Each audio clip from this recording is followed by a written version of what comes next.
দেখুন SI hospital, SI হসপিটালে এই কুকুর ঘুমাচ্ছে।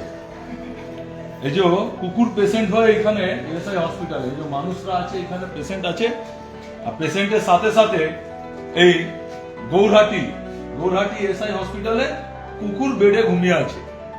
এই পরিস্থিতি হচ্ছে আমাদের এসআই হসপিটালে, পেশেন্টরা আছেন সাথে সাথে কুকুর আছে।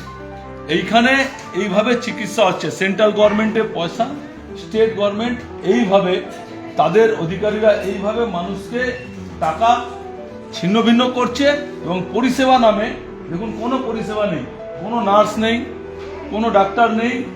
এই কুকুর এখানে নার্স ডাক্তার হয়ে ঘুমিয়ে রয়েছে। এই পরিস্থিতিতে আমাদের এই গৌরহাটি ইএসআই হসপিটালের পরিস্থিতি দেখুন।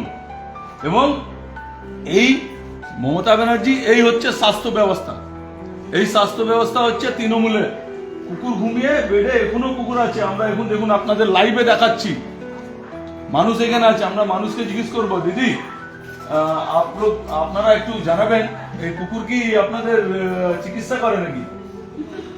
হ্যাঁ, কুকুর কি এসে ঘুমিয়ে থাকে এখানে, এসে ঘুমিয়ে থাকে না?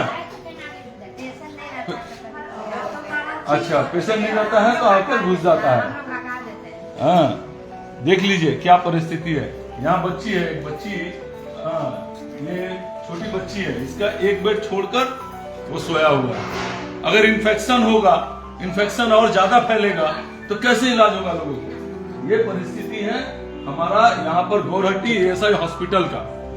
तो बाबू क्या हुआ है आपको? अच्छा, किडनी में पानी जम गया ना बेटा? ठीक है, डरना नहीं है, सब ठीक हो जाएगा। अभी हम लोग आए हैं, ये सब दिखाए हैं, तुम लोग का चिकित्सा और अच्छा से होगा।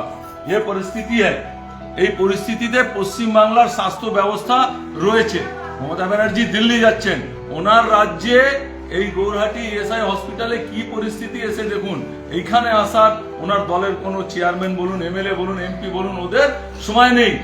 দিল্লিতে গিয়ে নিজের গদি কি করে বাঁচাবেন তার জন্য দিল্লি ছুটেছেন।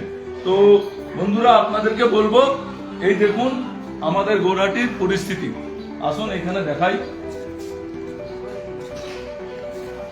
দেখুন এতক্ষণ আমরা বললাম, এতক্ষণ আমরা এখানে লাইভ করলাম, বক্তব্য রাখলাম, তারপরেও কোনো নার্স নেই, কোনো ডাক্তার নেই। এই পরিস্থিতি এখানে চলছে।